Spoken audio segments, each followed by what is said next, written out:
श्री गणेशाय नमः। अवधूत चिंतन श्री गुरुदेव दत्त स्वामी समर्थ महाराज की जय। नमस्कार स्वामी भक्तो, आपल्या भक्तिमय चॅनलवर आपल्या सर्वांचे स्वागत आहे। आजचा स्वामी संदेश तुम्हाला काय संदेश देणार आहे ते आपण पाहणार आहोत। आजचा स्वामी संदेश देखील खूप सकारात्मक असा आहे आणि तुम्हाला आवडेल अशी माझी खात्री आहे। फक्त व्हिडिओ त्यासाठी शेवटपर्यंत आवर्जून ऐका। श्री स्वामी समर्थ सर्वावर स्वामी कृपा कायम असावी ही स्वामी चरणी प्रार्थना। मग चला तर बघूया आजचे स्वामी संदेश आणि स्वामीचे मार्गदर्शन। आता तत्पूर्वी एकच काम करायचे आहे। पादुकाला नंबर दिलेला आहे, त्याला स्पर्श करायचे आहे आणि तुमच्यासाठी जर स्वामी संदेश काय आहे ते जाणून घ्यायचा। स्वामीच्या पादुका म्हटलं तर आपले मस्तक ठेवण्याची जागा, आणि जेव्हा अशा पादुकावर आपला मस्तक ठेवतो तेव्हा आपल्या मस्तकात चाललेले जे वाईट विचार आहेत त्यांना पूर्ण विराम मिळतो आणि सकारात्मक ऊर्जा आपल्यामध्ये संचार होते। तसेच काही आजच्या संदेशामधून देखील होणार आहे।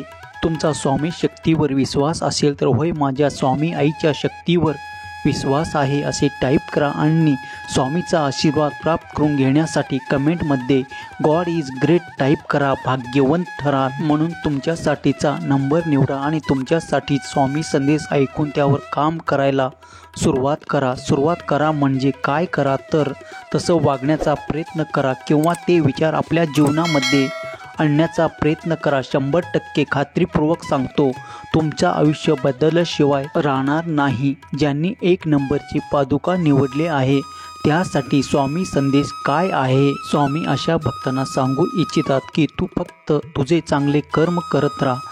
तुझे चांगलं करायला आम्ही समर्थ आहोत, म्हणून फक्त चांगलं कर्म करत राहा। तुझे चांगलं करायला आम्ही समर्थ आहोत। तू फक्त चांगले विचार कर, स्वतःला सकारात्मक ठेवायला शिक, कारण तू जे विचार करतोस तेच ब्रह्मांड तुला परत देत असतो आणि आम्ही तर ब्रह्मांड नाही। त्यामुळे तुझे काही विचार करतो ते आमच्याकडे पोहोचवताना फक्त थोडासा विचार कर। विचार कसे करत आहे यावर एकदा विचार कर, कारण तुझे म्हणाला की माझे हे आयुष्य वाईट आहे तर तुझे आयुष्य तुला फक्त वाईटच दिसणार आहे, आणि तुम्ही म्हणाला की माझे आयुष्य खूप सुंदर आहे तर तुझ्या आयुष्यातल्या प्रत्येक छोट्या छोट्या गोष्टीमधूनही तुला आनंद मिळणार आहे। परंतु आमचे बरेचसे भक्त फक्त एकच चूक करतात, त्याच्या आयुष्याकडे बघताना फक्त चुकीच्या गोष्टीच बघतात, पण हेच त्याच्या दुःखाचं कारण ठरतं आणि त्यामुळे तू काय विचार करतो, कसा विचार करतो यावर तुझं भविष्य अवलंबून आहे। म्हणून जे काही विचार करत आहे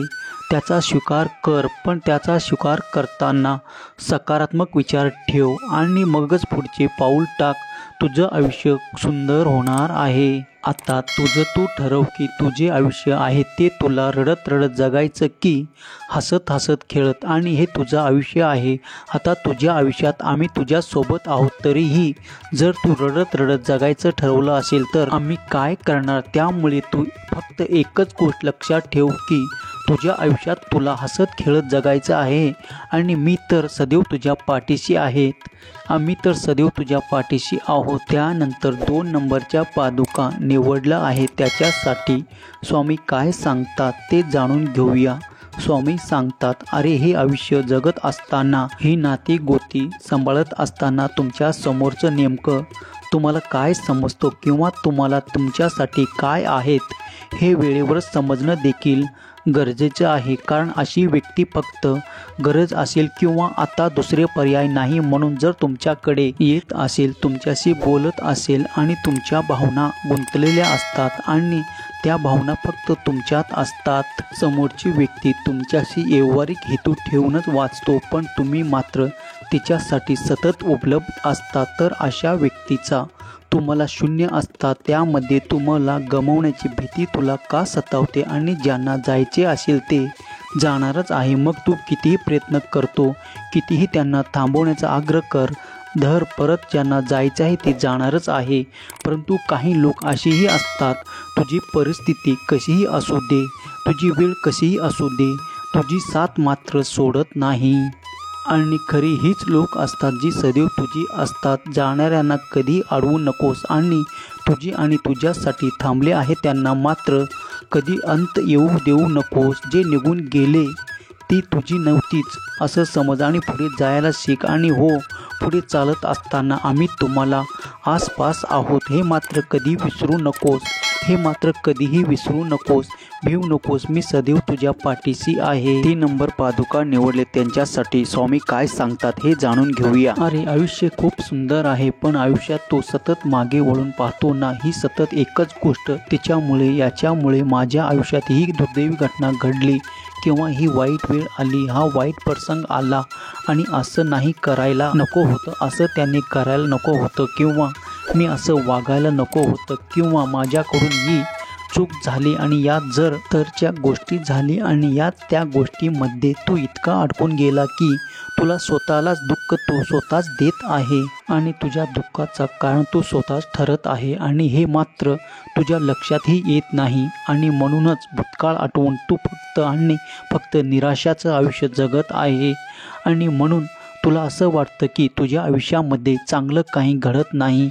अरे, ज्या गोष्टीत अडकून गेल्या किंवा भूतकाळात तू बदलू शकत नाही, तो बदलण्याचा अट्टास कशासाठी असं झालं असतं, मग कसं झालं असतं, हे विचार कशासाठी, तरीही काही फरक पडणार नाही. त्यामध्ये काही बदल होणार नाही. फक्त एकच गोष्ट होणार, ती म्हणजे तुझा वेळ वाया जाणार आणि तुला प्रचंड मनस्ताप होणार.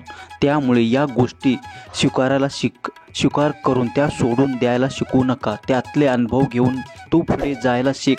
वर्तमानाचा विचार कर. वर्तमानामध्ये जगायला शिक. परंतु तुझं भविष्य देखील सोनेरी होणार आहे. आणि जर तू फक्त या गोष्टीकडे नकारात्मक गोष्टी बघत राहिला किंवा या आयुष्यातल्या फक्त नकारात्मक गोष्टीचा विचार करत असेल तर हे आयुष्यात तुला सुख कुठून देणार आहे, आयुष्यात तुला आनंद कुठून देणार याचा विचार फक्त तू कर. तुला सुखात ठेवायचं की दुःखात ठेवायचं, तुझं सर्वस्वी प्रश्न तुझ्याकडेच आहे. कारण हे आयुष्य खरंच खूप सुंदर आहे. अरे, 24 लक्ष योनीतून जन्म घेतल्यानंतर हा मानवी देह तुला मिळाला आहे. याचा मोल आत्ताच जाण. वेळी त्याची कदर कर आणि सुंदर आयुष्य आनंदाने जगायला शिक. कारण आयुष्याच्या चित्रपटाला कधीच वन्स मोर म्हणता येत नाही. हे कायम लक्षात ठेव. आणि तुझे आयुष्य कसं जगायचं तुझं तूच ठरव. आणि अरे, आयुष्य जगताना तू घाबरतोस कशाला? येतील अडचणी, येतील संकटे, पण तरीही आम्ही आहोत ना तुझ्या पाठीशी. तुला ना मानवी देह मिळाला तर नक्कीच तो आमचा नामस्मरण कर. आमच्या सानिध्यात यायला शिक. नक्कीच आम्ही तुझा हात कधीही सोडणार नाही. प्रत्येक संकटातून तुला तारून नेण्याची शक्ती आमच्यामध्ये आहे. भिवू नकोस. मी सदैव तुझ्या पाठीशी आहे. भिवू नकोस. मी सदैव तुझ्याच पाठीशी आहे. स्वामी भक्त हो, आजचा हा स्वामी संदेश तुमच्यासाठी अशा पद्धतीचा होता. तुम्हाला कसा वाटला आजचा स्वामी संदेश हे कमेंट करून नक्की सांगा. आणि असे नवनवीन स्वामी संदेश जाणून घेण्यासाठी आपल्या भक्तिमय चॅनलला सबस्क्राईब करा. आणि पुन्हा भेटूया नवीन स्वामी संदेश घेऊन. तोपर्यंत स्वस्त राहा, मस्त राहा आणि आपले स्वामी संदेश ऐकत राहा. हा संदेश शेवटपर्यंत पाहिल्याबद्दल धन्यवाद. बोला अवधूत चिंतन श्री गुरुदेव दत्त स्वामी समर्थ महाराज की जय.